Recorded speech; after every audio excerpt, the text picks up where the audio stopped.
এই নির্বাচনে সুস্পষ্টভাবে ফলাফলে কারচুপি হয়েছে।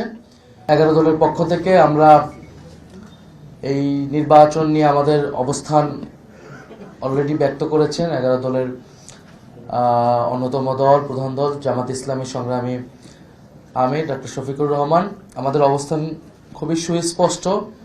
এই নির্বাচনে সুস্পষ্টভাবে ফলাফলে কারচুপি হয়েছে। ভোট সুষ্ঠু একটা পর্যায় পর্যন্ত সুষ্ঠুভাবে হয়েছিল, আমরা সেটাকে স্বাগত জানিয়েছিলাম।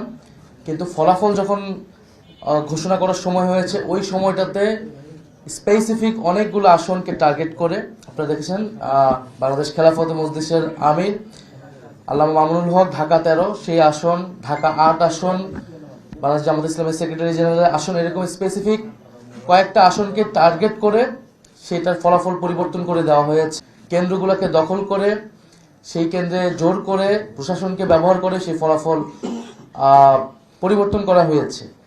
এখন যেই প্ল্যানের কথা আমরা শুনেছি, আমরা সেই প্ল্যানের একটা বাস্তবায়ন বা সেই প্ল্যানের একটা স্বরূপ কিন্তু এই নির্বাচনে আমরা দেখতে পাচ্ছি। এবং এই ধরনের ফলাফল কারচুপি করে যারা পুরনো আমলে আওয়ামী লীগ যেইভাবে নির্বাচন করেছে, সেই ধরনের প্রচেষ্টা আমরা যাদের ভিতর দেখতে পাচ্ছি, তারা কিভাবে রাষ্ট্র পরিচালনা করবে, কিরকম দেশ পরিচালনা করবে, সেটা নিয়ে জনগণের মধ্যে প্রশ্ন এসেছে। এবং নির্বাচনের পরদিনই যারা তাদের প্রতিদ্বন্দ্বীদের উপরে হামলা, সারা দেশে নির্বিচারে বাড়িঘরে হামলা, আগুন লাগানো, হুমকি এবং এলাকা ছাড়া করতেছে, তাদের কাছে এই দেশের জনগণ, এই দেশের মানুষ কিভাবে নিরাপদ থাকবে সেটা নিয়ে প্রশ্ন এসেছে। এবং সেটার জন্য আমরা 11 দল কিন্তু ঐক্যবদ্ধ হয়েছি। এবং ডক্টর শফিকুর রহমান বলেছেন স্পষ্টভাবে যে এটার জন্য রাজপথে নামার প্রয়োজন হলে আমরা সেটার প্রস্তুতি নিচ্ছি। কারণ এই দেশের মানুষকে, যারা 11 দলের পক্ষে নির্বাচনে কাজ করেছে, নেতাকর্মী সমর্থক, তাদেরকে হেফাজত করা, তাদেরকে রক্ষা করার দায়িত্ব আমাদের। আরেকটি কথা আমি বলতে চাই, আমরা জনগণকে অভিবাদন জানাই যে জনগণ এত প্রতিকূলতার মধ্যেও 11 দলের পক্ষে ভোট দিয়েছেন, 11 দলের পক্ষে বিজয়ী হয়েছেন। অনেকেই অনেক কারচুপি করে তাদের বিজয় আটকানো যায়নি। আপনারা দেখবেন যে গণভোটে কত পার্সেন্ট ভোট পড়েছে, 60% ভোট পড়েছে, 60+ ভোট পড়েছে।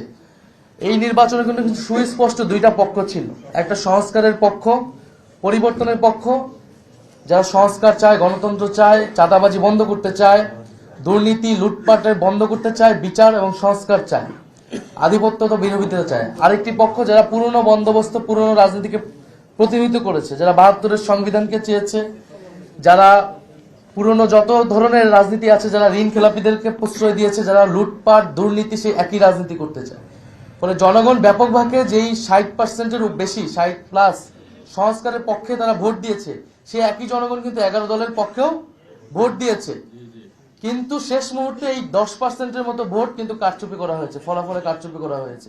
না হলে এই পুরো ভোটটাই 11 দলের পক্ষেই আসতো।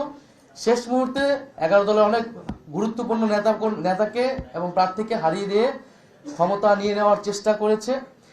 এবং আমরা নির্বাচন কমিশনে সেটা সুস্পষ্টভাবে এই অভিযোগ জানানো হবে, প্রার্থীরা জানাবেন যাদের, এবং নির্বাচন কমিশন সেখানে কি ভূমিকা পালন করতেছে, তাদের অবস্থান কি, এর উপর নির্ভর করবে আমাদের নির্বাচন নিয়ে চূড়ান্ত অবস্থান।